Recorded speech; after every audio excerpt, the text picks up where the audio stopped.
Long before the grandeur of Caesar's conquests or the engineering marvels of imperial Rome, the story of the Eternal City began with myth, blood, and destiny. According to Roman legend, Rome's foundation was divinely ordained, a tale entwined with gods, wolves, and fratricide. The myth begins with Romulus and Remus, twin sons of Rhea Silvia, a Vestal virgin, and the war god Mars. As infants, they were abandoned on the banks of the Tiber River and left to die. Fate, however, intervened. A she-wolf discovered them and suckled them in her den, the Lupercal, until a shepherd named Faustulus found and raised them. As they grew, the twins discovered their royal lineage and overthrew the usurper who had deposed their grandfather, the rightful king of Alba Longa. They set out to found a new city, but soon fell into disagreement over where and how. In a tragic and defining moment, Romulus killed Remus and became the sole founder. On April 21st, 753 BCE, according to tradition, Rome was born, named after Romulus. While the myth cannot be verified, it reflects the values Romans held dear: courage, struggle, divine favor, and destiny. Romulus, Rome's first king, established key political and religious institutions. He also expanded the city's population by inviting refugees and even staging the infamous rape of the Sabine women, a mass abduction of women from neighboring tribes to provide Roman men with wives.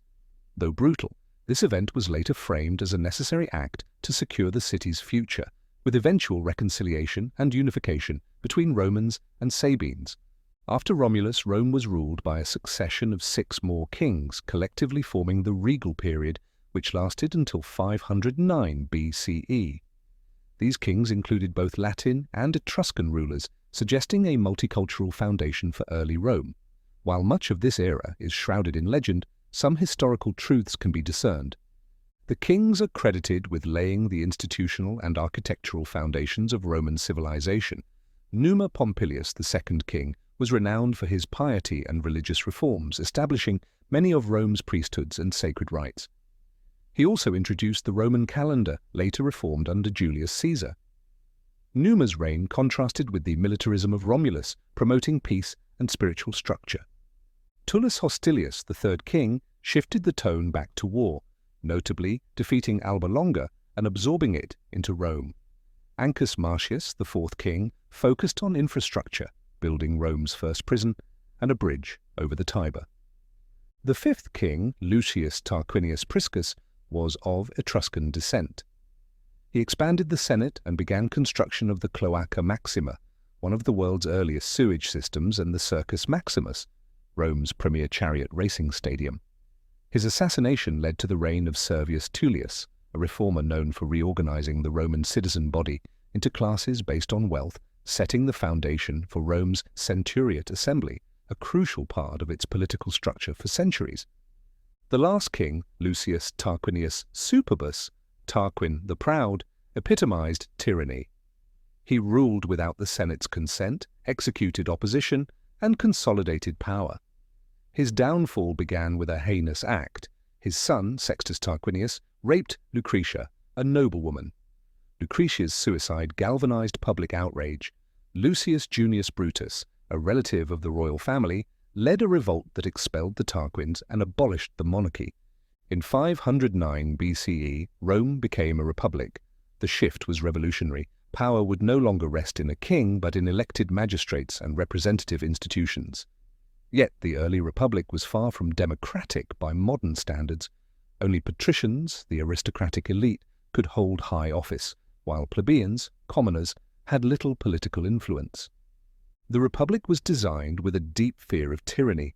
At its core were 2 consuls, elected annually. Each consul had equal power and could veto the other, preventing autocracy. In emergencies, a dictator could be appointed for 6 months with absolute authority, an institution meant for short-term crises. Other important offices included praetors, judges, aediles, public works and festivals, and quaestors, financial officials. All magistrates were part of a cursus honorum, a career path requiring service in lower offices before seeking higher ones. The Senate, originally an advisory council, held increasing sway. Composed of former magistrates, it influenced policy, controlled finances, and shaped foreign affairs. Though unelected, it became the most powerful body in Rome. Despite this structured system, the Republic soon faced internal strife. The conflict of the orders was a centuries-long struggle between patricians and plebeians over political rights and social equality. Plebeians resented being excluded from high office and legal protections. In 494 BCE, the plebeians staged the first secession, effectively going on strike by withdrawing to the Sacred Mount. To resolve the crisis, the patricians agreed to create the office of the tribune of the plebs, representatives of the people with the power to veto actions by magistrates and protect plebeian interests. A landmark victory came with the 12 Tables in 451 to 450 BCE. These bronze tablets publicly displayed Rome's laws for the first time, curbing patrician abuse and setting a precedent for legal transparency. As internal reforms continued, Rome expanded militarily across Latium and central Italy. The early Roman army, a citizen militia organized by wealth class, evolved into a formidable force. Soldiers had to supply their own equipment, meaning wealthier citizens served in elite cavalry or heavy infantry roles. Rome's conquests were strategic and enduring. It didn't simply destroy enemies, it absorbed them. Through alliances, colonization, and partial citizenship, Rome created a web of socii, allies, who fought alongside them. These allies shared the burden of military service and benefited from trade and infrastructure, fostering loyalty to Rome. This expansion brought Rome into conflict with the Samnites, fierce mountain tribes of central Italy. The Samnite Wars, 343 to 290 BCE, were brutal and tested Rome's resilience. The Battle of the Caudine Forks, 321 BCE, was a humiliating defeat, where Roman soldiers were forced to pass under a yoke of spears, symbolizing submission. But Rome rebounded, it adapted tactics, restructured its army, and emerged victorious. By the early 3rd century BCE, Rome dominated much of the Italian peninsula, having defeated not only the Samnites, but also the Etruscans, Latins, and Greek colonies in the south. The conquest of the Greek city of Tarentum brought Rome into contact, and eventually conflict, with Pyrrhus of Epirus, a Greek king and relative of Alexander the Great. Pyrrhus invaded Italy in 280 BCE with a modern army and war elephants. Though he won early victories, including the Battle of Heraclea, the cost was high, leading to the term Pyrrhic victory. Eventually, Pyrrhus withdrew, and Rome annexed his allies. Rome's success rested on its flexibility and infrastructure. The construction of Roman roads, such as the Via Appia, allowed for rapid troop movement and economic integration. Military camps were built to precise standards and often became permanent colonies. Culturally, Rome remained deeply conservative. The ideal Roman citizen, especially among the elite, was a farmer-soldier devoted to the republic, family, and the gods. Values like virtus, manly courage, pietas, duty to gods, family, and state, and gravitas, seriousness, were emphasized. Religion was deeply embedded in civic life. The pontiffs, augurs, and vestal virgins managed Rome's relationship with the divine. Omens and rituals guided public decisions. Every home had household gods, and every military campaign began with elaborate rites. Education was informal. Boys learned rhetoric, history, and law from fathers or tutors, while girls were trained in household management. Literacy spread gradually, especially among the elite. Roman society remained hierarchical. Slavery was integral to the economy and society, with slaves performing labor, teaching, and even managing businesses. Freedmen, former slaves, could become wealthy, but social stigma persisted. Women held no formal power, but had influence within the household, and, in elite cases, through family connections. Some women managed estates, supported temples, and even influenced politics from behind the scenes.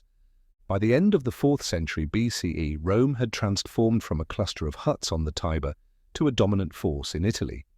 Its population, military strength, and network of allies positioned it for even greater ambitions. But across the sea, another power was rising. The wealthy and naval-savvy Carthaginians, descendants of Phoenician settlers, controlled vast trade networks and much of North Africa and Spain. As both powers expanded, they inevitably collided, setting the stage for a titanic series of wars that would define the next era of Roman history. The Punic Wars and the Price of Empire. As the Roman Republic solidified its grip over the Italian peninsula, it faced a powerful rival across the Mediterranean Sea, Carthage. Located in modern-day Tunisia, Carthage was a wealthy maritime empire founded by the Phoenicians. Its economy revolved around trade, its military power was centered on its navy, and its influence spanned across North Africa, Sicily, Sardinia, and parts of Spain. Rome and Carthage had once enjoyed a treaty of non-aggression, but as Rome expanded southward and Carthage moved northward into Sicily, tensions escalated. In 264 BCE, a conflict erupted over the Sicilian city of Messana, and so began the First Punic War, the longest continuous conflict Rome had fought to date. Carthage dominated the seas. Rome, having little naval tradition, was forced to innovate.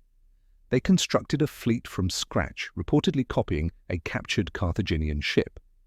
To neutralize the Carthaginian advantage in maneuverability, the Romans introduced the corvus, a boarding bridge with a spike. It allowed Roman soldiers to transform sea battles into infantry engagements where they excelled. The war dragged on for over 2 decades. Despite early defeats and devastating naval losses, storms destroyed entire Roman fleets. Rome eventually prevailed. The Battle of the Aegates Islands, 241 BCE, proved decisive. Carthage, financially strained and politically divided, sued for peace. Rome imposed harsh terms. Carthage ceded Sicily, paid a massive indemnity, and lost its naval superiority. Sicily became Rome's first overseas province. Soon after, Rome opportunistically seized Sardinia and Corsica, exploiting Carthage's internal unrest. This embittered the Carthaginians and sowed the seeds of future conflict. In response, Carthage turned its ambitions to Spain, where a powerful general, Hamilcar Barca, built a new base of power. Hamilcar's son, Hannibal, inherited both his father's command and his hatred for Rome. As a young man, he was said to have sworn a blood oath to destroy Rome. In 218 BCE, Hannibal provoked Rome by attacking the Roman allied city of Saguntum in Spain, triggering the Second Punic War. What followed was one of the most astonishing military campaigns in history. Hannibal led an army, including African war elephants, across the Pyrenees, through Gaul and over the Alps in winter, a feat once deemed impossible. Despite losing nearly half his forces, he emerged in northern Italy with enough strength to challenge Rome. Between 218 and 216 BCE, Hannibal won 3 major victories: Trebia, Lake Trasimene, and most famously, Cannae. At Cannae, Hannibal's forces encircled and annihilated a Roman army twice their size. Nearly 50,000 Romans died in a single day, one of the worst defeats in Roman history. Rome reeled from the blow. Several of its Italian allies defected to Hannibal. The city itself went into emergency mode, recruiting boys, old men, and even slaves into the army. But the Romans refused to surrender. Under the cautious general Fabius Maximus, they adopted a strategy of attrition, avoiding direct battle and harassing Hannibal's supply lines. This Fabian strategy frustrated Hannibal, but gradually wore down his forces. Despite victories, Hannibal lacked reinforcements from Carthage. In time, the tide turned. A brilliant young Roman general, Publius Cornelius Scipio, took the war to Spain and captured the Carthaginian strongholds. Then, in a bold move, Scipio invaded North Africa, forcing Hannibal to abandon Italy. In 202 BCE, at the Battle of Zama, Scipio defeated Hannibal using his own tactics. He neutralized the elephants with gaps in the lines and used cavalry to rout the Carthaginian flanks. Carthage sued for peace. Rome imposed crushing terms. Carthage surrendered its navy, paid heavy reparations, and could wage war only with Rome's permission. Scipio returned home a hero, earning the title Scipio Africanus. Though Carthage remained a commercial hub, it was politically impotent. Yet some Romans, notably Cato the Elder, remained wary. Cato famously ended every Senate speech with "Carthago delenda est," Carthage must be destroyed.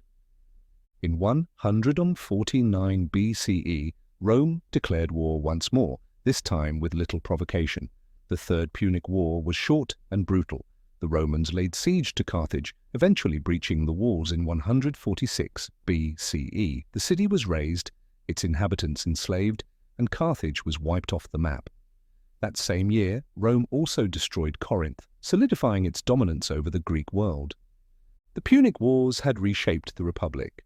Rome emerged as the undisputed superpower of the Western Mediterranean, but victory came with a cost. The wars had led to enormous wealth accumulation for Rome's elite. Provinces were taxed, loot was seized, and thousands of slaves were brought to Italy. These slaves worked vast latifundia, agricultural estates owned by aristocrats. Small farmers, who had formed the backbone of Rome's citizen army, could not compete. Many sold their lands and moved to Rome, swelling the ranks of the urban poor. The disparity between rich and poor widened. The Senate, dominated by conservative optimates, resisted reforms. Into this environment stepped two reform-minded brothers, Tiberius and Gaius Gracchus. Tiberius Gracchus, elected tribune in 133 BCE, proposed redistributing public land to the poor. He bypassed the Senate, appealing directly to the people. This alarmed the elite. In a shocking turn, Tiberius was clubbed to death by senators on the Capitol, an unprecedented act of political violence in Rome. A decade later, his brother Gaius Gracchus renewed the reform effort. He introduced grain subsidies, military reforms, and sought to extend citizenship to Italian allies. He too faced fierce opposition. After violent clashes, Gaius took his own life in 121 BCE, cornered by soldiers on a Roman hill. The murders of the Gracchi signaled a dangerous shift. Violence had entered politics. The Republic's stability began to unravel. Social tension also mounted outside Rome. Rome's Italian allies, despite sharing military burdens, were denied full citizenship. The Social War, 91 to 88 BCE, erupted when these allies demanded equal rights. Though Rome ultimately won, it granted citizenship to nearly all Italian communities, an important but hard-earned reform. At the same time, Roman generals were becoming power brokers. Gaius Marius, a reformer and general, broke tradition by allowing the landless poor to enlist in the army. In return, he promised land after service. This professional army was loyal not to the Republic, but to its commanders, an ominous development. Marius clashed with Lucius Cornelius Sulla, a patrician general. Their rivalry erupted into Rome's first full-scale civil war. Sulla marched his army into Rome, a shocking violation of republican norms. After defeating Marius's forces, he became dictator and purged his enemies through proscriptions. He enacted conservative reforms before voluntarily stepping down, but the precedent had been set. Power could be seized by force. As Sulla faded, a new generation rose: Pompey the Great, Marcus Licinius Crassus, and Julius Caesar. Pompey gained fame in Spain and the East, Crassus amassed wealth and crushed Spartacus's slave revolt, and Caesar, a brilliant speaker and rising politician, aligned with them to form the first triumvirate in 60 BCE, a secret power-sharing pact. Caesar was given command in Gaul, where he waged the Gallic Wars, 58 to 50 BCE. His campaigns were brutal but effective, expanding Rome's borders to the Atlantic and even into Britain. His commentaries on the Gallic War made him wildly popular in Rome. The alliance unraveled when Crassus died in Parthia, and tensions grew between Caesar and Pompey. The Senate, now siding with Pompey, ordered Caesar to disband his army and return to Rome. Instead, in 49 BCE, Caesar crossed the Rubicon River, an act of rebellion that triggered civil war. Caesar swiftly defeated Pompeian forces in Italy, Spain, and Greece. After Pompey fled to Egypt, he was assassinated on the orders of Ptolemy XIII, trying to win Caesar's favor. Caesar, furious, allied with Cleopatra VII, installed her as queen and fathered a son, Caesarion. Returning to Rome, Caesar was declared dictator for life.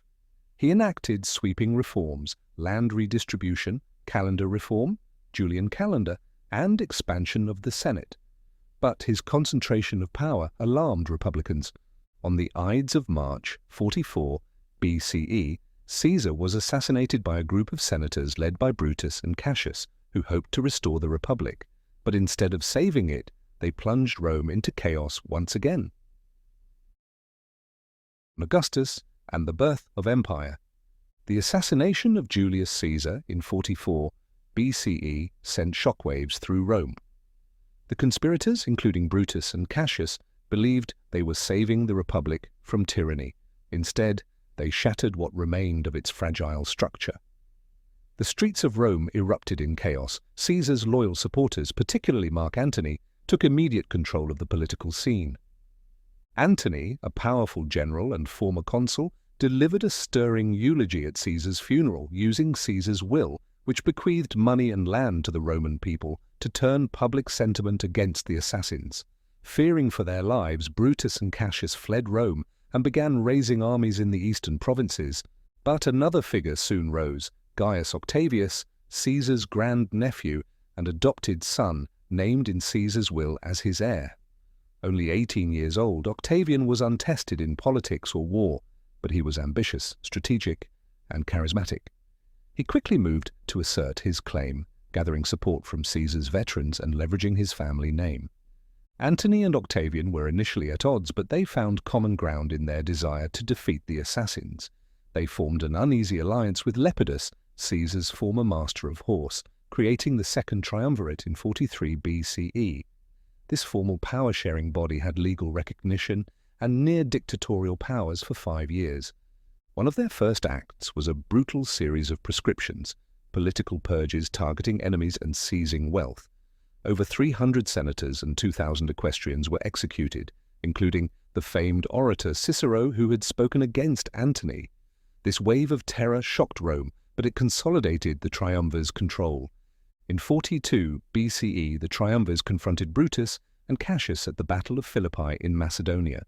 Antony and Octavian emerged victorious. Brutus and Cassius committed suicide, and the cause of the liberators died with them.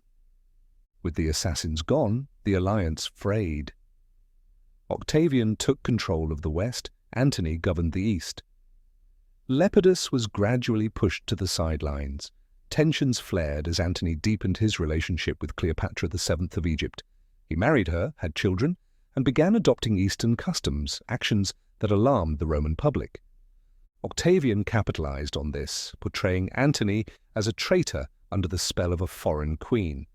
He obtained a copy of Antony's will, allegedly leaving his estate to Cleopatra and their children, and read it aloud in the Senate.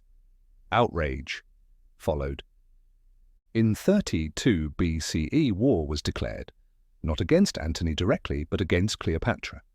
The final confrontation came at the Battle of Actium in 31 BCE. Octavian's fleet, commanded by his brilliant admiral Agrippa, defeated Antony and Cleopatra's forces. They fled to Egypt, where, in 30 BCE, they both committed suicide. With their deaths, Octavian stood as the unchallenged ruler of Rome. The civil wars were over, but the Republic was beyond repair. Octavian understood that outright kingship would be rejected. Caesar's fate had proved that. Instead, he took a subtler path. In 27 BCE, he restored power to the Senate and people of Rome in a carefully staged performance. The Senate responded by granting him the title Augustus, meaning the revered one. He also retained the titles Princeps, first citizen, Imperator, commander, and Pontifex Maximus, chief priest. These allowed him to control the army, foreign policy, and religion, all without appearing to be a monarch. This system became known as the Principate, the first phase of the Roman Empire. Augustus ruled for over 40 years, balancing autocracy with the illusion of republican traditions. He reorganized the military, establishing a standing army of around 150,000 professional soldiers and a Praetorian Guard to protect the emperor. Augustus reformed the Senate, reducing its size and filling it with loyalists. He restructured provincial governance, separating imperial provinces controlled by him from senatorial provinces controlled by the Senate.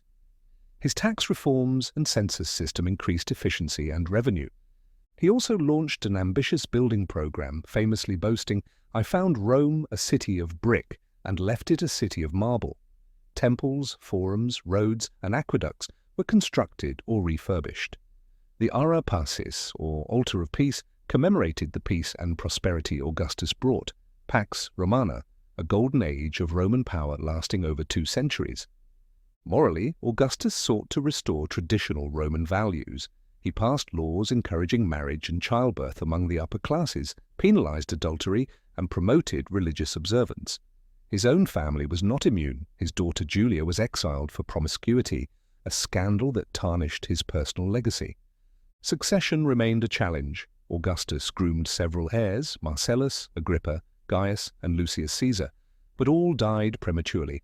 Eventually, he settled on his stepson Tiberius, son of his wife Livia, from a previous marriage. When Augustus died in 14 CE, he was deified by the Senate and Tiberius became emperor. The Republic was no more. Rome was now an imperial monarchy in all but name, ruled by a princeps who commanded both the military and the gods. Tiberius was an able administrator, but a gloomy and suspicious man. His later years were marked by paranoia and seclusion on the island of Capri, where he left much of the governance to his praetorian prefect, Sejanus. When Sejanus overreached, he was executed, but the episode further eroded trust in the imperial system. Tiberius was succeeded by Caligula in 37 CE. At first, he was welcomed as the grandson of the beloved Germanicus and a symbol of hope. But within a year, his behavior turned erratic and cruel. Caligula reportedly declared himself a living god, appointed his horse Incitatus as consul, perhaps as a mockery of the Senate, and indulged in extravagance and executions. He was assassinated by his own guards in 41 CE. Next came Claudius, Caligula's uncle, who had been mocked for his limp and stammer. Despite low expectations, Claudius proved effective. He expanded Rome's territory, including the conquest of Britain in 43 CE, and enacted judicial and bureaucratic reforms. He was eventually poisoned, allegedly by his wife Agrippina the Younger, to make way for her son Nero. Nero, the last of the Julio-Claudian line, began well under the guidance of advisors like Seneca, but he soon spiraled into tyranny and excess. His reign saw the Great Fire of Rome in 64 CE, after which he scapegoated Christians, leading to the first major persecution. He also murdered his mother, kicked his pregnant wife to death, and focused more on art and theatre than governance. In 68 CE, faced with rebellion, Nero committed suicide, reportedly exclaiming, "What an artist dies in me!" Nero's death triggered the year of the four emperors, 69 CE, a chaotic succession of rulers, Galba, Otho, Vitellius, and ultimately Vespasian, a seasoned general who emerged victorious and founded the Flavian dynasty. Vespasian brought stability. He began construction of the Colosseum, using spoils from the Jewish war and the sack of Jerusalem in 70 CE. His sons Titus and Domitian succeeded him. Titus handled disasters with dignity, including a major fire in Rome and the eruption of Mount Vesuvius in 79 CE, which buried Pompeii and Herculaneum. Domitian, however, grew increasingly autocratic and was assassinated in 96 CE. He was succeeded by Nerva, chosen by the Senate, marking the start of the five good emperors: Nerva, Trajan, Hadrian, Antoninus Pius, and Marcus Aurelius. This era, 96 to 180 CE, would be considered Rome's golden age, an age of wise, just rulers who adopted successors based on merit rather than blood. Reform and resilience, the dominate and Christian empire. The empire in crisis. By the end of the 2nd century CE, Rome's long golden age had dimmed. The assassination of Emperor Commodus in 192 CE marked not just the end of the Antonine dynasty, but the beginning of a century of chaos. What followed is known as the crisis of the 3rd century, a time of civil wars, economic collapse, foreign invasions, and plague. Between 235 and 284 CE, more than 25 emperors ruled in quick succession. Few died of natural causes, most were murdered by their troops or rivals. The throne was seized by force, often held by generals hailed by their legions. Each new ruler promised stability. Few delivered it. The empire fractured. The Gallic Empire broke away in the west. In the east, the Palmyrene Empire formed under Queen Zenobia. Rome was no longer a unified whole, but a tattered cloak unraveling at the seams. Externally, pressures mounted. The Sassanid Empire in Persia rose as a fierce new enemy, replacing the weakened Parthians. In 260 CE, Emperor Valerian was captured in battle by the Persian king Shapur, a humiliation without precedent. At the same time, Germanic tribes, such as the Goths, Franks, and Alemanni, surged across the Rhine and Danube, plundering cities as Rome struggled to defend its massive borders. The once invincible legions were stretched too thin. Cities built in prosperity now stood abandoned or burned.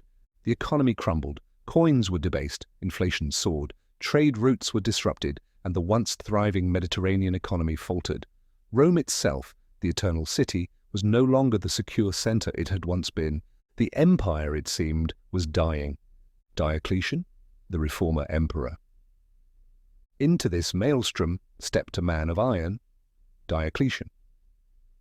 A soldier from humble origins, he rose through the ranks to become emperor in 284 CE. He understood what Rome needed, not sentiment, but structure. Diocletian knew the empire was too vast, too complex for one man to govern alone. So he divided power. He created the tetrarchy, the rule of four. 2 senior emperors, called Augusti, and 2 junior emperors, called Caesares. The empire was split between east and west. Each ruler controlled a region but acted in concert. Diocletian ruled the Eastern Empire, the richer and more stable half, while his co-Augustus, Maximian, ruled the West. This system brought a measure of order. Borders were fortified, the military was reorganized with mobile field armies, comitatenses, added to the static frontier forces. Civil and military roles were separated to reduce the risk of rebellion. Diocletian reformed taxation, pegging taxes to land and population. He introduced a new silver coin, attempted price controls, and conducted a sweeping census. But Diocletian was no lover of liberty. He expanded the powers of the imperial bureaucracy. The emperor was no longer first among equals. He was now a dominus, a lord. Thus began the dominate, a more overtly autocratic phase of Roman rule.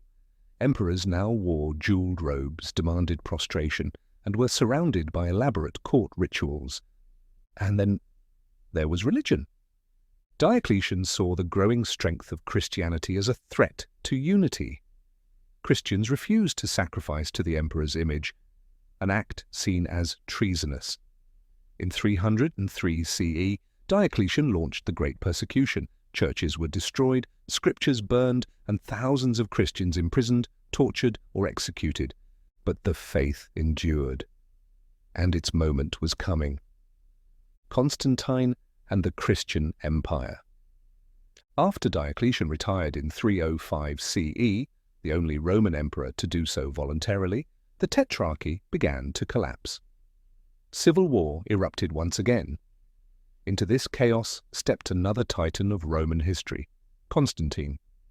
Born in the imperial household, Constantine was proclaimed emperor by his troops in 306 CE, but he was one of many claimants. Over years of war, he would defeat his rivals, one by one. In 312 CE, as he approached Rome to confront Maxentius at the Battle of the Milvian Bridge, Constantine saw a vision, or so the chroniclers say. A cross of light appeared in the sky with the words, "In hoc signo vincis." In this sign you will conquer.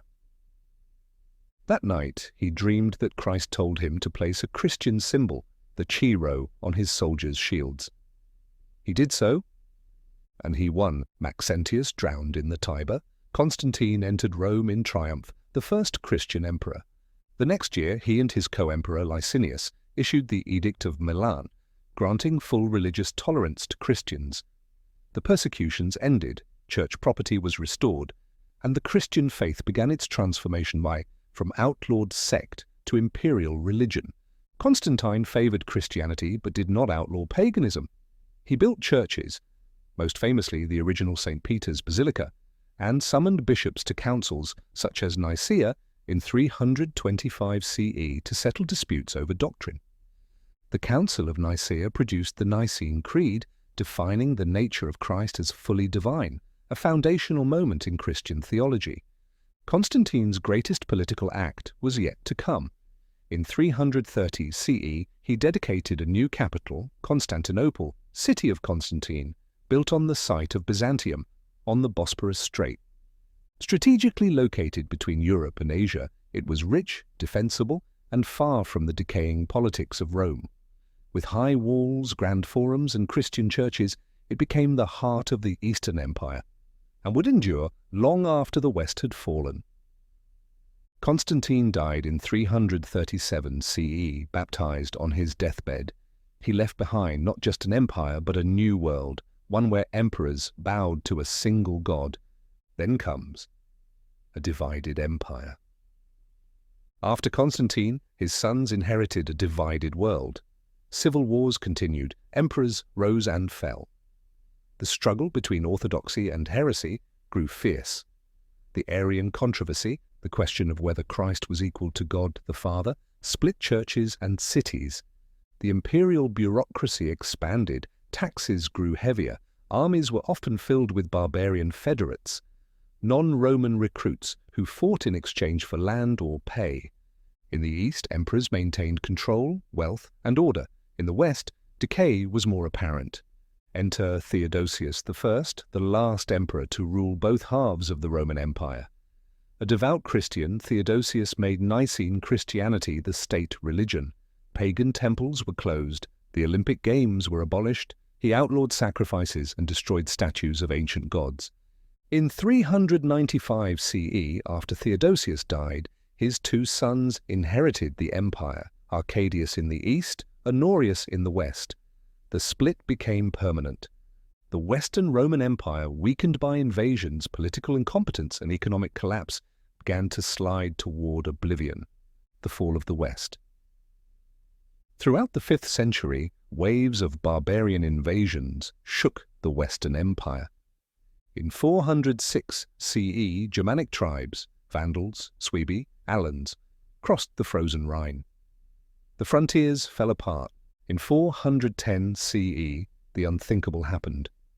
The city of Rome, the Eternal City, was sacked by the Visigoths under King Alaric. Though not destroyed, the symbolism was staggering. Rome had not fallen to an enemy in over 800 years. The Western Empire staggered on. Puppet emperors rose and fell. In 455 CE, the Vandals sacked Rome again, this time with even greater destruction. The word vandalism comes from their name. By 476 CE, the Western Empire collapsed. The last emperor, Romulus Augustus, was deposed by the Germanic general Odoacer, who sent the imperial regalia to Constantinople. No one proclaimed the end, it simply ended. The Senate faded, the legions disbanded, the western provinces fractured into barbarian kingdoms, Ostrogoths in Italy, Visigoths in Gaul and Spain, Vandals in North Africa. But in the East, the empire endured. The legacy of the dominate. The so-called fall of Rome is a simplification. The Eastern Roman Empire, or Byzantine Empire, carried the Roman name, laws and spirit for nearly 1,000 more years. The reforms of Diocletian and Constantine reshaped the empire into a bureaucratic, militarized Christian state. Their impact endured in the laws of Justinian, the structure of Byzantine governance, and the very idea of Caesaropapism, and the emperor as head of church and state. The Roman identity survived in Eastern Orthodox Christianity, in the title of Tsar from Caesar, and in legal systems rooted in Roman precedent. The Roman Empire did not fall, it transformed and persisted. Byzantium. The Eastern Roman Empire's long twilight. The legacy of Rome reforged. When the Western Roman Empire collapsed in 476 CE, the eastern half, ruled from Constantinople, did not merely survive. It adapted, evolved, and endured for nearly 1,000 years more. It called itself the Roman Empire, and rightly so. Its people still spoke of themselves as Romioi, Romans. Their emperors traced lineage to Augustus. Their law, their senate, their coinage, all bore the imprint of the past. But the empire was changing. Greek, not Latin, became the dominant language. Christianity was no longer a persecuted sect, but the pillar of the state, and Constantinople, not Rome, was the heart of this imperial world. The world now called it Byzantium, but to its people it was always Rome, Justinian and the dream of restoration. In the 6th century, one emperor dared to dream not just of survival, but of restoration. Justinian I, who reigned from 527 to 565, was a visionary and a micromanager, a scholar and a despot. He ruled with his formidable wife, Theodora, a former actress who became co-ruler, advisor, and force of will. Justinian's ambition was simple: reunify the Roman world. He began by commissioning the Corpus Juris Civilis, the body of civil law. This codification of Roman legal principles became the foundation of many modern legal systems. To law, Justinian brought clarity. To religion, he brought imperial authority, building the breathtaking Hagia Sophia, a cathedral of unimaginable grandeur. But it was through war that he would chase his ultimate vision. His general, Belisarius, retook North Africa from the Vandals, crushed the Ostrogoths in Italy, and reclaimed parts of Spain. For a moment, the map of the old empire flickered back into shape. Yet dreams are fragile. Plague and overreach. Even as banners were raised in the west, disaster struck at home. In 541 CE, the plague of Justinian swept through the empire. Carried by rats and fleas, this early form of bubonic plague killed millions. Constantinople lost nearly half its population. Fields lay fallow, trade slowed, the state teetered. As the plague weakened the people, war drained the treasury. The reconquered West, ravaged by years of battle, could not be held. Italy descended into ruin. The dream of unity collapsed under the weight of disease, debt, and distance. Justinian died in 565. The empire remained vast but vulnerable, and new enemies were rising. The rise of Islam and the shrinking world. In the 7th century, the ancient power balance of the world shifted overnight. Out of the Arabian Peninsula came a new religious and political force, Islam. Within decades, Arab armies surged forth. In a whirlwind of conquest, they seized Syria, Palestine, Egypt, and North Africa, all once Roman lands. For Byzantium, the loss of Egypt, its breadbasket, was catastrophic. The Eastern Roman Empire, once master of the Mediterranean, now clung to Asia Minor, the Balkans, and Constantinople itself. The capital stood defiant. In 674 and again in 717, Arab forces laid siege to Constantinople, but the city held, protected by its walls, its sea defences, and a terrifying weapon, Greek fire, a liquid flame hurled at enemy ships, inextinguishable by water. These victories preserved the empire, but Byzantium was now a shadow of its former self. The emperor was no longer a restorer, but a guardian, iconoclasm and religious turmoil. With external threats came internal fractures. In the 8th and 9th centuries, a fierce debate gripped Byzantium, not over borders, but over icons. Some emperors believed the veneration of icons, religious images of Christ, the Virgin Mary, and saints, was idolatrous.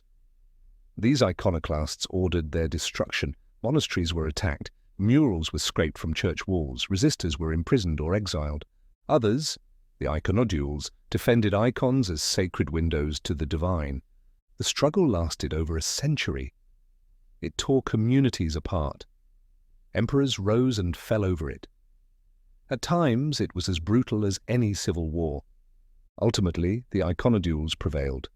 In 843 CE, Empress Theodora restored the icons in a triumph still celebrated in Eastern Orthodoxy today, the Macedonian Renaissance. Amid the turbulence, a new dynasty brought revival. The Macedonian emperors, beginning with Basil V in 867, ushered in a golden age of art, learning, and military strength. Under Leo VI and Constantine VII, classical texts were preserved and copied. Byzantine scholars compiled histories, encyclopedias, and legal codes. Diplomacy flourished. Basil II, called the Bulgar Slayer, expanded the empire deeper into the Balkans, defeating enemies with brilliant precision. Constantinople glittered with wealth and culture. It became the envy of the world, a city of domes, mosaics, palaces, and scholars. But the world beyond was changing. the Crusades and the Broken Alliance. By the 11th century, the Eastern Roman Empire faced a new threat, the Seljuk Turks. After a disastrous defeat at Manzikert in 1071, much of Anatolia, the empire's heartland, fell. Constantinople, shaken and desperate, looked west into the Latin Christians of Europe. Emperor Alexios I Komnenos requested help from the Pope. What followed was far more than aid. In 1095, Pope Urban II called for a crusade to reclaim the Holy Land from Muslim rule. Thousands answered. Knights, peasants, nobles, driven by piety, plunder, or adventure, surged eastward. At first, the Crusaders passed through Byzantium, uneasy allies. The First Crusade succeeded in capturing Jerusalem, but tensions ran high. The Latins saw the Byzantines as effete and duplicitous. The Byzantines saw the Crusaders as violent barbarians. Over time, distrust grew. In 1204, during the Fourth Crusade, the unthinkable happened. The Crusaders, unable to pay their Venetian ships, diverted their wrath to Constantinople itself. Promised gold and glory, they attacked the Christian city. Constantinople fell, not to Muslims, but to fellow Christians. The sack was brutal. Churches were looted, relics were stolen, mosaics were shattered. The Hagia Sophia, once the crown of Christian architecture, was desecrated. A prostitute danced on its altar. The Latin Empire was established in Constantinople. Byzantine princes fled, forming exile states. For 57 years, the city remained under Latin rule, a wound Byzantium would never fully heal from. The final flame, Palaiologos and the long decline. In 1261, the Byzantines reclaimed Constantinople under Michael VIII, Palaiologos. The empire was restored, in name. What returned was a shell of past glory. Much of Anatolia was lost. The Balkans were fragmented. The economy was crippled. The city itself was battered. Its population dwindled. Its infrastructure decayed. Yet the Byzantine spirit lingered. The Palaiologos dynasty oversaw a cultural renaissance. Art, theology, and philosophy flourished. Byzantine scholars translated ancient Greek texts. Icons and frescoes reached new heights of elegance. But the world had changed. A new power had risen, the Ottoman Turks. By the 14th century, they dominated Asia Minor and encroached into Europe. One by one, Byzantine cities fell. Constantinople was surrounded. The empire, now reduced to the capital and a few outposts, sought help from the West, offering church union in exchange. But aid was minimal, and resentment over the 1204 sack lingered. In 1453, Sultan Mehmed II, just 21 years old, laid siege to Constantinople with an army of 80,000 and massive cannons. The last emperor, Constantine XI Palaiologos, led the defense. He refused to flee. On May 29, 1453, the walls were breached. The city fell. Constantine XI was last seen casting off his imperial regalia and charging into the fray. He died as a Roman emperor should, sword in hand. The Roman Empire, born in 753 BCE on the banks of the Tiber, died in 1453 on the shores of the Bosporus. But its spirit did not die. The legacy of Byzantium. Byzantium had preserved the wisdom of Greece and Rome, shielding it through dark centuries. It shaped Orthodox Christianity, inspired Renaissance humanism, and influenced laws, art, and statecraft across Europe and beyond. Its fall marked not the end of history, but a transformation. Many Byzantines fled to the West, carrying manuscripts, skills, and knowledge that would ignite the Italian Renaissance. The Ottomans, now rulers of Constantinople, embraced its legacy.